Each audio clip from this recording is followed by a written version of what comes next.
আপনাদের অনেকের মনে এই প্রশ্ন জাগতে পারে যে এই পিচ্ছি পিচ্ছি পোলাগো কিভাবে খাইয়ে দিতেছে লায়লা আপায়। তো আমার ভিতরে এই প্রশ্নটা জাগছে, তখন আমি কি করলাম, এই প্রশ্নটা আমি চ্যাট জিপিটি রে করলাম, এআই রে।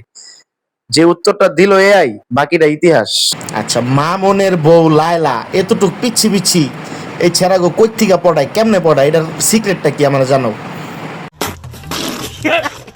মনোযোগের সাথে ধীরে ধীরে প্র্যাকটিস করা, অথবা কোনো মজার পদ্ধতি ব্যবহার করা যাতে মনে থাকে।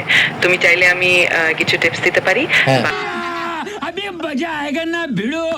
যেমন কোনো ছন্দ বা গান, তাহলে সেটা মনে রাখতে ছন্দ বা রিদম তৈরি করে দিতে পারি, যেটা তোমার মনে রাখতে সাহায্য করবে। আচ্ছা, বলো। তুমি চাইলে বলতে পারো। হ্যাঁ, বলো। ঠিক আছে, তাহলে আমি একটা সহজ ছন্দ দিয়ে দিচ্ছি যা তোমার মনে সহজে গেঁথে যাবে।